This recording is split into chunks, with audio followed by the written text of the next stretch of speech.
Hey guys, I'm back to finish reading Junie B. First Grader, Toothless Wonder.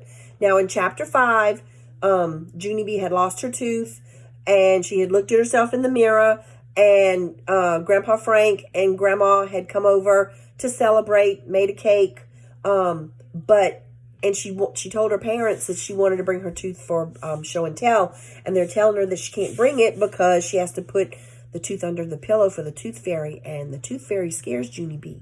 So she ends up telling her mom that the tooth fairy's not really a fairy, she's a tooth witch, and she eats the teeth like they're teeth apples, okay? And so Junie B's mom just kind of freaked out over that, and Junie B thinks that she's not taking it very well. So chapter 6 is called Full of Soup. That night, Daddy tucked me into bed. He said that Polly Allen Puffer's brother is full of soup. There's no such thing as a tooth witch, Junie B, he said. I promise you there isn't. Polly Allen Puffer's brother just made that up to scare Polly Allen. And then Polly Allen said it to scare you too. I shook my head. No, Daddy. No, it's not made up. I know it isn't, 'cause the tooth witch makes sense. That's why, I said. She makes way more sense than a fairy. Daddy raised his eyebrows. Why, he said. Why does a witch make more sense than a fairy? Because, I said, because the tooth witch likes to chomp the teeth. But the tooth fairy doesn't do anything with the teeth at all. And so why would she even pay money for them? Daddy did a little frown. Well, I don't know exactly, he said. But I'm sure that she must do something with the teeth, Junie B. There are other things to do with teeth besides just chomping them, you know. Like what? I asked. Daddy put his head in his hands. Then he thought, and he thought, and he thought. After he got done thinking, he went to get Mother. She came into my room carrying Fussy Ollie. She handed him to Daddy and sat down on my bed. Daddy said you have another problem with the tooth fairy, she said. I nodded.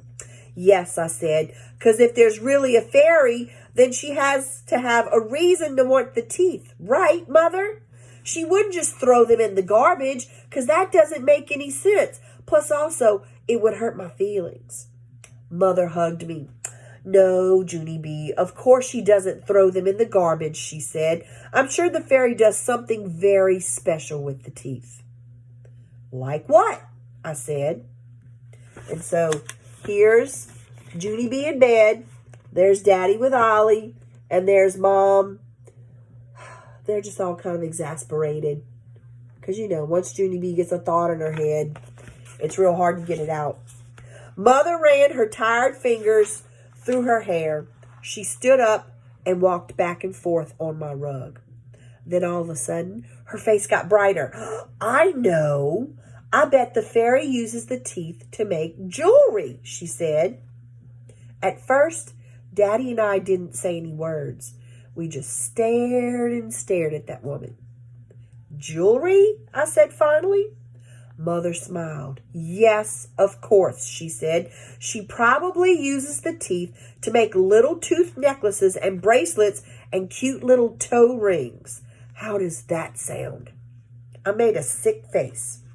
It sounds repulsive, said Daddy. Mother stopped smiling.